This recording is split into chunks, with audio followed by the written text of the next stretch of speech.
It's Monday and time for the Back to Business podcast, featuring Calgary's industry leaders. Welcome today's show host, Kim Hayden.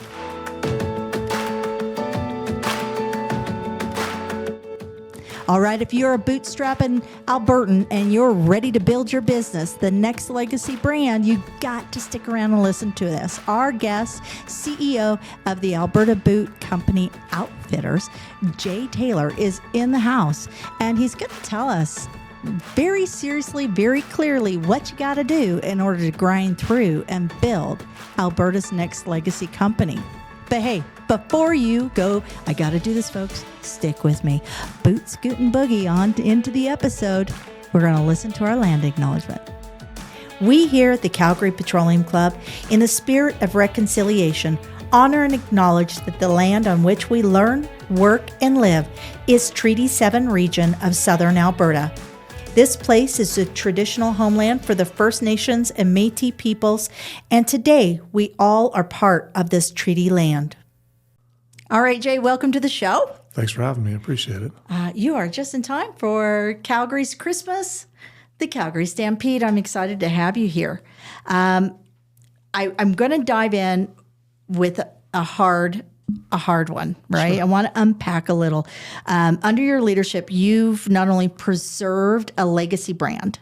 So, and it is a legacy. When we see legacy brands, we see them close up or go to seed. Like when Sears closed, I don't know. I cried a little. That's where I got my Christmas tree when I got married. Yes, I had a plastic one.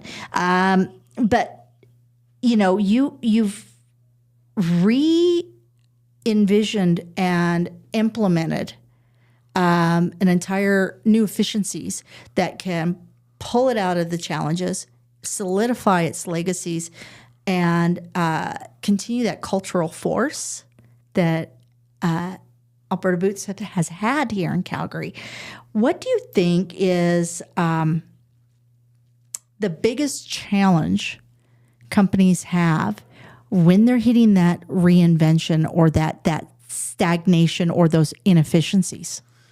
Yeah, I mean, I think for us, we're proud to be custodians of the brand. And I think at some point, we have this great legacy that was started by Mr. Clem Gerwing, and he did an incredible job of establishing this brand in the Calgary market. And it was been a family business till 2021, and it was bought by another family office in town, and they really have a big goal and a big vision for the business. I came along in the fall of 23, and the big part is you have to not be afraid to sort of reinvent the business from a product standpoint. We're in consumer goods, so product really matters. And at the end of the day, in footwear, what sets you apart is fit and comfort and function. So we have to focus in on things that matter to people and sort of tune out a lot of the white noise about what we think is going to be important, but sort of focus in on what drives the consumer behavior. And then also make it so that the brand becomes sticky. And by sticky, meaning you look at a lot of consumer brands, they've got short names like Nike, Nike, or Puma, Puma, or Hoka, Hoka. And, we were the Alberta Boot Company. So in order for us to kind of make our brand sticky, we added, this sounds counterintuitive, but Alberta Boot Company Outfitters.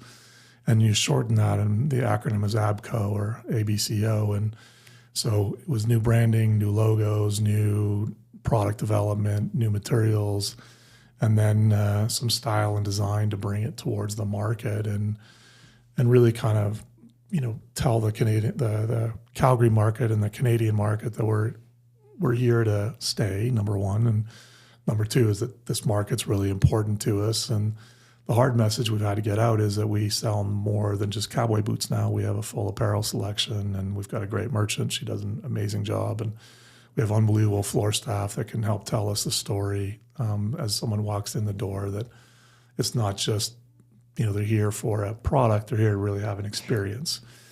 And we focus really, really hard on the experiential side of the business. It's not just a straight up product transaction. So in essence, we've touched all aspects of the business, from the human side to the product side to the financial end to the sourcing and materials and focused in on how do we become an excellent retailer in every interaction we have with whoever walks through the door. And so far, so good. The sales are trending in the right direction. We've opened up some new doors. We've acquired another brand in town called Cody and Sue, which was started by this woman, Ingrid Schultz. She's an amazing creative and, built an amazing business that just needed a little cash injection behind it to help it grow. So, yeah, it's been a fun project so far. Amazing. Just so you know, Outfitters, when I initially saw that on there, because aren't the chuck wagon guys who are throwing the stuff in the back of the chuck wagon called outliers, and then we got outlaws, right? So as soon as I saw Outfitters, to me, Outfitters feels urban or feels country. It feels like it belongs on it. Yeah. It's almost like it was missing, right? Yeah, you would go and get all your ranch stuff and your stuff you needed for your farm, and you'd go to your local outfitter if you're on the Gold Rush Trail to get all the things needed to go. And for us, the play is that, hey, we have everything you need to become Western, or whether from beginner, intermediate, advanced Western participant, we have it in our doors. So yeah, it was more of a nod to the tradition in the business and the heritage around Western culture than anything. I love it. As soon as I saw it, and it looks good on paper.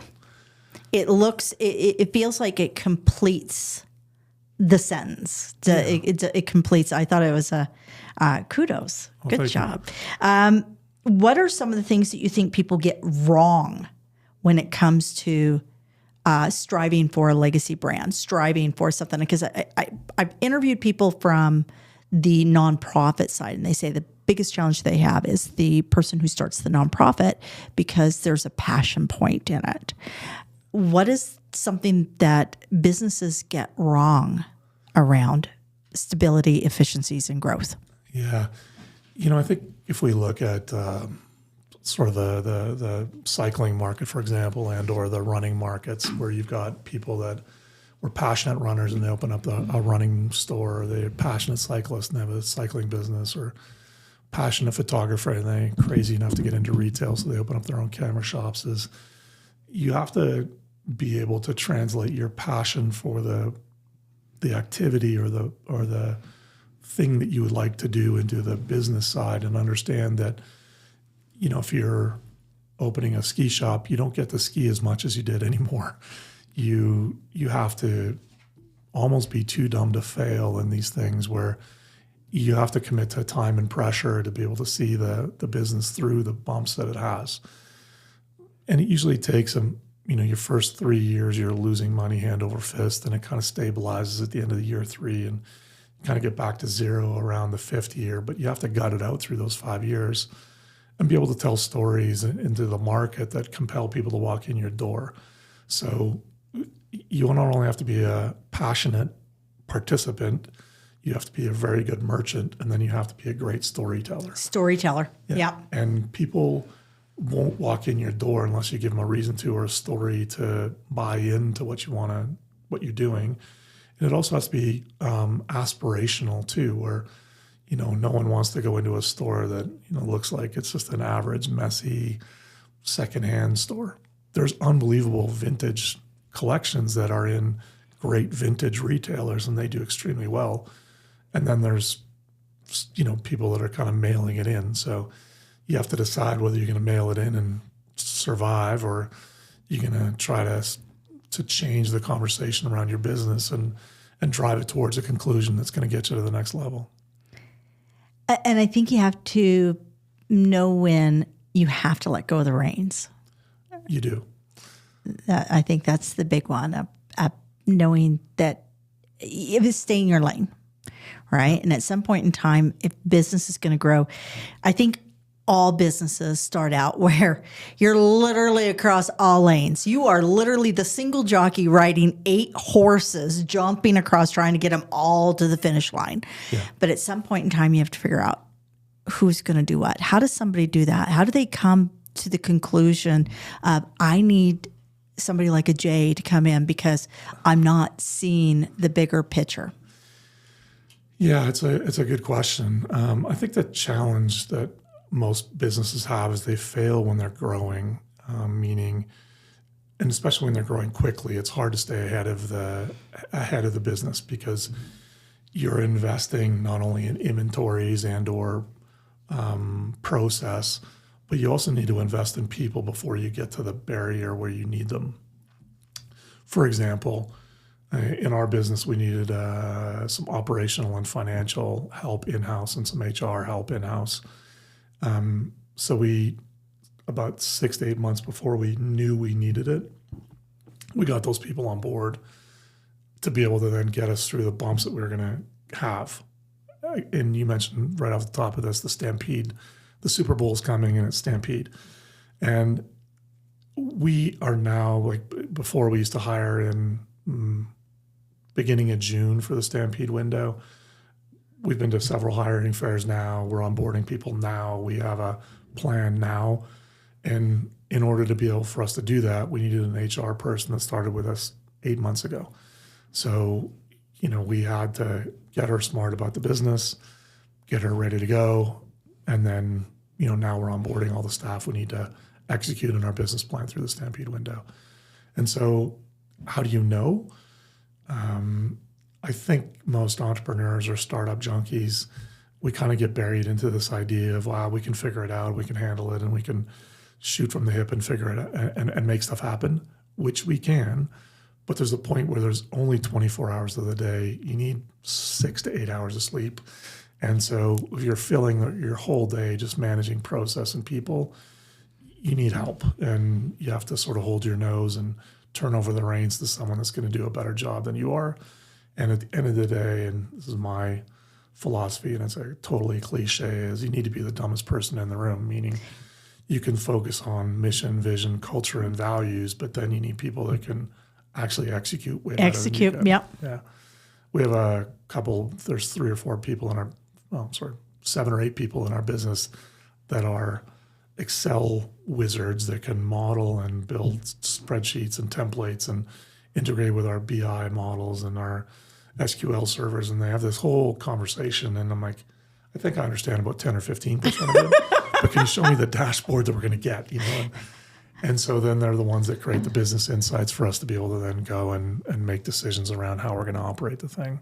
So you need a good support staff and you need them early. Yeah. You need to know what your unique position is. I think we went through this whole thing where we all tried to be the Bay or like a big giant store, and we'll be everything to everyone.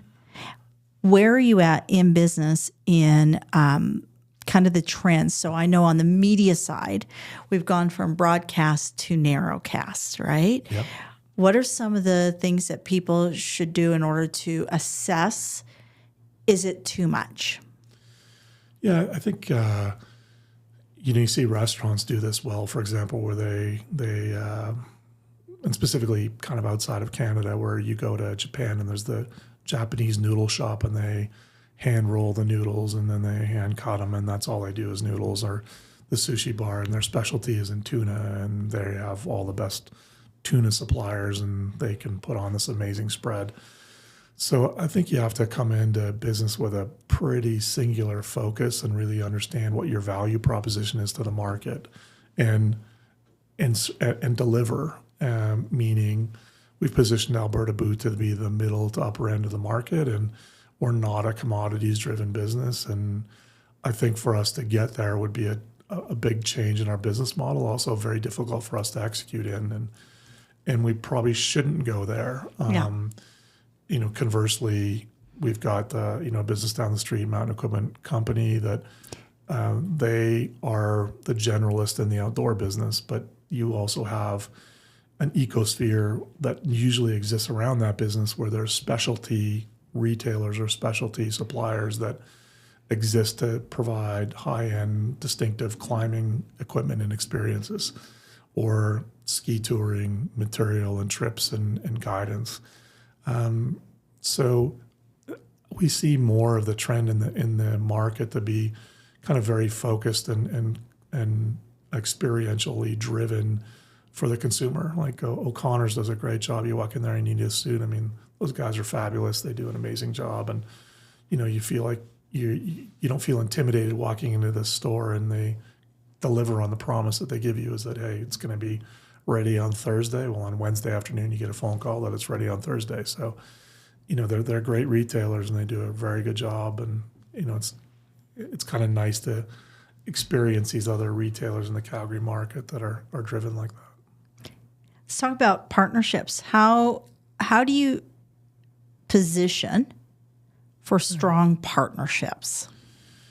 Yeah, I guess it's kind of like dating. You try to find someone that you like on the other side and hope there's no divorce at the end. But you try to find like brands that are like for like brands that have a same sort of vision as you do. And the team at Cowboys, when they put on the music festival, and they have a similar vision about how they treat their customers and they treat their partners as we do, which is, you try to exceed the expectation and make sure there's really a kind of a white glove touch to it, and the event goes off smoothly and cleanly. And there's, it's talking to one of our friends, Ben, earlier today, and he says, our business, they want to do something pre-Stampede, deal with our customers, and say, we have the giant easy button for you. I mean, you come in, it's going to be taken care of. We'll have people to greet your people at the door and get them through their custom boot project or that they want to build. And, the wine, the beer, the food and beverage will all be taken care of, and, we'll make it seamless for you. And so you have to find people that are interested in doing this, that operate the same way. And, the Ranchman's people are, again, very white glove, great operators, very nice to deal with, solid performers. And you just have to network your way into these things and find the right people that have the same philosophy as you do about how you want to operate your business. And generally, I don't know how exactly it happens, but you find each other. So you end up being in the same places or the same events or the same environments just because you have the same backgrounds or ideas about how you want to have things happen. And they happen quite organically normally as well. So. Okay, I'm going to ask you a hard one. Sure. What matters more today? Product excellence, storytelling, or brand positioning? All three, actually. And I know that's a terrible answer. I knew we were going to do that. But they all sort of fit together, meaning if you build marginal product but you got a great story, I think you're done in 2 to 3 years. You can't sustain it. And even though you got a great brand positioning, if you've got terrible product and no storytelling, you're trying to fake it till you make it. So to be successful, you need to have all three fire and hit at the same time. And you can get away with changing your logo or your tagline or your brand positioning, but at the end of the day, you have to deliver. Yeah. And so that's where the storytelling and the product piece comes along. And it doesn't matter whether it's in consumer goods, food and beverage, or entertainment. You have the same problems. It's a different widget, but the same unique problem at the end of the day. Yeah. You have to figure out how to keep the customer happy. You have to figure out how to keep them coming back. You have to figure out how to engage them repeatedly. So, for example, in our world, our cowboy boots have a long life cycle, meaning I was just going to say that. Yeah. I think mine are like 25 years old. Yeah, we have a lot of people that come in and say, well, I bought my last pair 30 years ago when you're where the Marriott is on 10th. And like, that's awesome, but that's also terrible. Meaning okay. The awesome part is they lasted for 30 years. The terrible part is we see you once every 30 years. It's like a refrigerator, right? You know, is a fridge really that expensive to build? But what's your life cycle? Yeah, they're long. Yeah. And we want to see you every 4 to 5 or 6 weeks. And so how do you do that? Stuff. How do you do that? Yeah, it's product. You have a really good product that lasts. How do you get people to buy more of it? Yeah, it's freshness and it's storytelling and it's brand positioning. So, we have product drops we do. We've got special collections we're bringing with Midland, one of our music partners, friends in the market. Dasha, who's an up-and-coming country music singer. We're just doing some stuff for the Canadian men's Olympic curling team as a collection for them. There's a little collab that'll kind of sneak out into the market. we've got some, custom boot projects we're doing for various clients that on the corporate side. And so it's that on the footwear, but also on the apparel, it's, new collections every 6, 8, 12 weeks that kind of keep the product fresh and the frequency of the individual coming back, and not just having hey, we've got your favorite Wrangler or Kimes jean in stock and it's going to be here 24/7. We need that too, but we also need the freshness that comes in around it, and the fresh drops and the unique items that kind of make people want to walk through your door, or at least go back to your website and see what's new. And so we anything pink for me. Anything I know. We got you lined up then. I've seen that. I see, it's like, okay, I don't think 20 years ago those were the options, but right. Yeah, anything pink for me. Yeah, they are now. We've got some great collections from Tasha Palese and Double D, and nice high-end brands. Renee Gold jewelry, and Renee's a local artist. She does scarves and painting and stuff. She's quite talented, so we try to focus in on the Canadian market as well. Absolutely. And with Stampede Grounds and the Stampede itself evolving, I know Joel Cowley has done an amazing job. Yeah, he's a good operator. He's amazing. We have been very, very blessed to have him.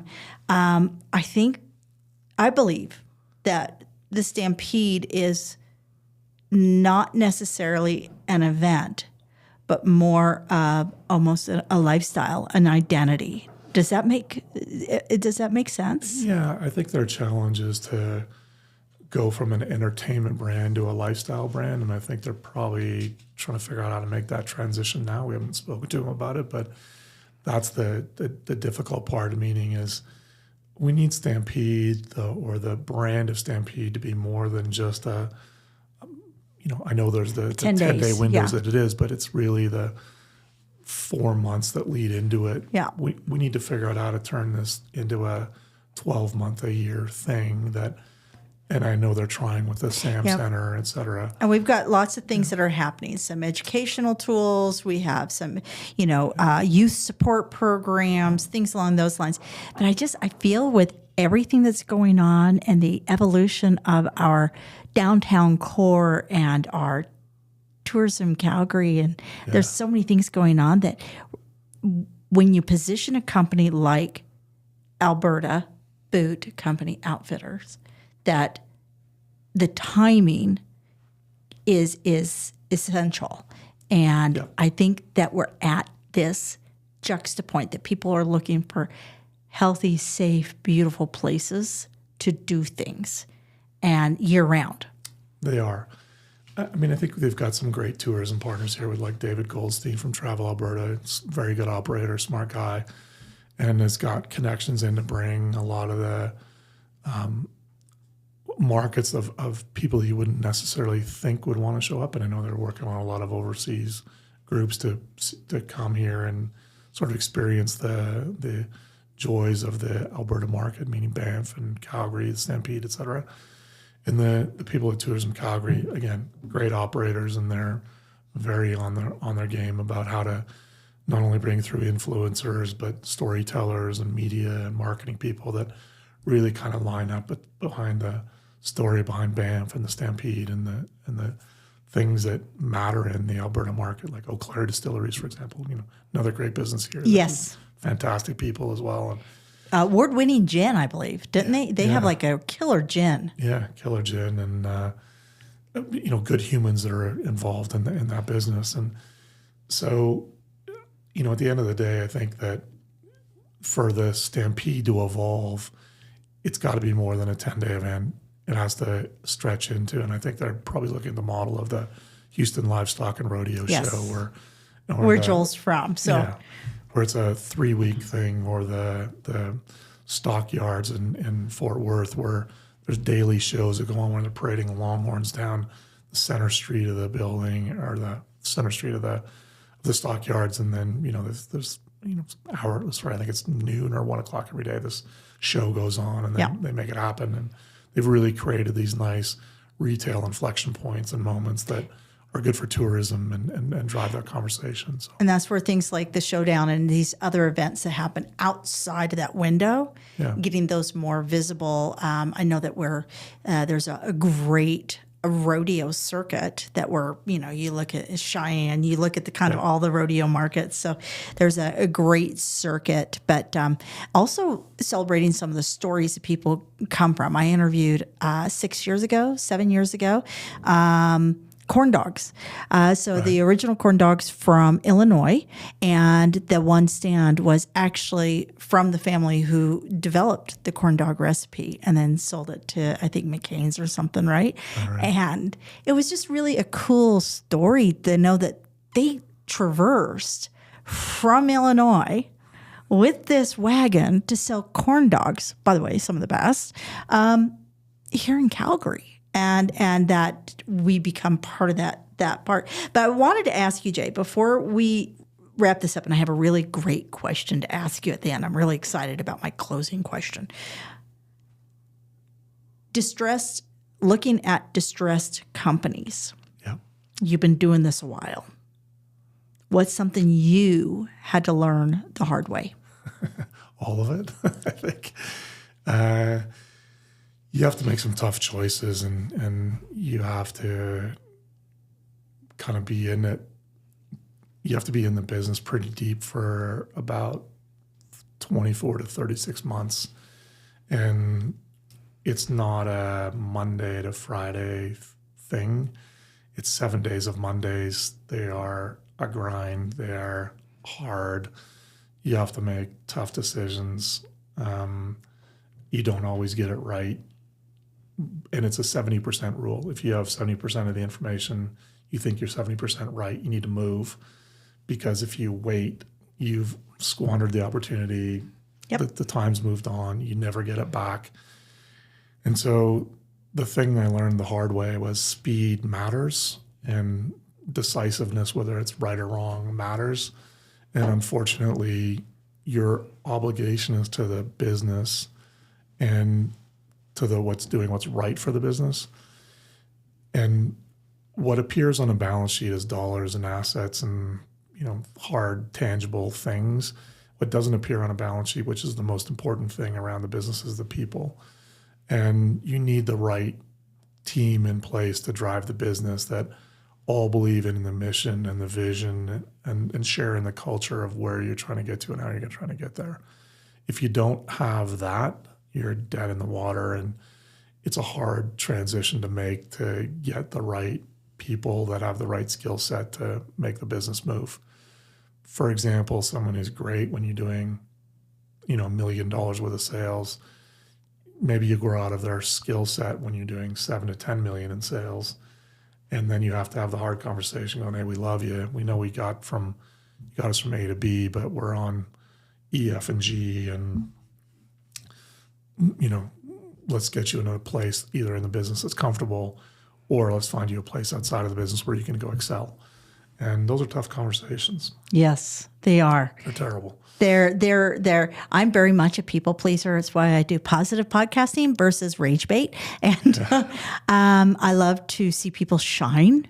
And so I will, and this has been one of my greatest flaws in building my own business, is I will work twice as hard to ensure that the ends are picked up.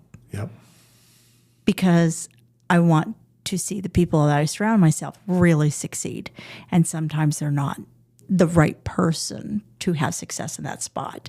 And that's been, I think, the biggest challenge, Yeah, it's a tough one. And it's, I think it's human nature to make sure that you've drug along your team to succeed.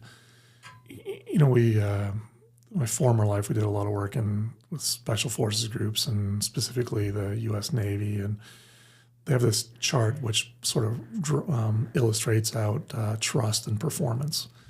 And so no one wants to work with someone who's low trust, low performance. They're easy to get rid of, and they don't buy into what's going on, yes. And it's easy. The next hardest person is someone who can really perform but no one trusts, because they know they can execute, but you don't always know what you're getting on the backside of the conversation or whether you're going to get submarined or whether it's a problem.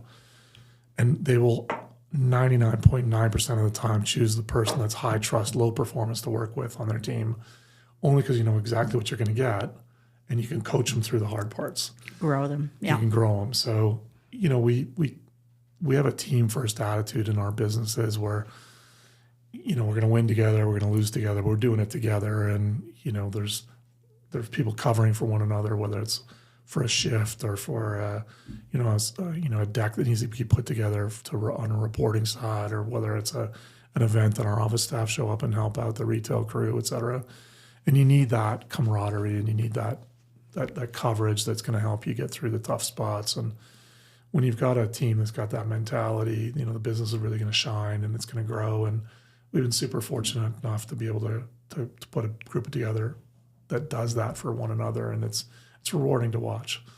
And I'm certain you guys, because especially when you're in apparel and in apparel that has a purpose. No, it's not just that universal kind of I'm going to go grocery shopping, right? Yeah. We're talking apparel with a purpose. It can be very intimate and very personal. And I am sure there's some amazing stories that float around from sales staff all the way through to the marketing department that just gets these great stories. And that's something you guys should think about having, because the Outfitters Insider, come on, that would be good. That would be good. You know, get all the inside scoop. But we know that the chuck wagons are all sponsored, right? Yes, they are, yeah. And they have the tarp on it. So everybody visualize with me. If you're listening to this and you don't know what the chuck wagons are, it's really cool races that happen in Calgary. Some people like them, some people don't. I think they're cool. I could never do it because you have to have coordination to throw that little fire thing into the back, right? And I can't run, let alone pick something up, throw it in the back, and jump onto the back of the chuck wagon. But so the chuck wagons are really cool, and they've got this brand. But what's really amazing is you see the race and you know the message. You see the message over and over and over again. And it's what a great way to help pay the drivers, right? Yeah. If you were to put a message on one of those chuck wagon tarps about business here in Calgary, about the pivot evolution, the new insoles of Alberta Boot, what would that message be that I would see go around the track? Oof, that's a tough one. If it's related to Alberta Boot side of things, is, you know, this is very much a heritage brand, but we've lined it up to innovate. So it's where heritage meets innovation, and the innovation coming along that I think we're going to be able to show the market here in the next 2 to 3 years is going to be, I think, game changing for the Western world, both on the apparel and footwear side. So we've got some cool projects coming, but yeah, it's a link up where it's our nod to the past and the Gerwing family who got this thing to where it is today, and then the innovative side of where we're going to take the product and the business on a go-forward basis. So, and what would yours be, Jay? How do you survive in a world that chews up innovators and ideation, people who are willing to wear the white hat, run in, and put out the fires? Yeah. What would your tarp say? Well, I think mine would be, you have a shelf life. Meaning, I think you know, these businesses, you have to, as a leader, you have to recognize when it's time to step away too, and turn over the reins to the person that can take it to the next level. And so, you know, as I got into this, I told our partners, I'm like, listen, I'm not your maintenance person. Like, I can, if you want to grow, you want to expand, you want to go do these things, I can help you. But if it's showing up from 9 to 5 and punching the clock and worrying about keeping the sales and the EBITDA stable, I'm not the right person. So I think you just have to understand where you're useful, where you're not, how you transition the business into the hands of the next custodian, and making it sure that it survives another 100 years behind you, and do the right thing and repeat relentlessly. I think that's you. You just have to do it. Jay, you're a rock star. You are a rock star. You are saving a legacy brand just in time as Calgary is stepping into its next era.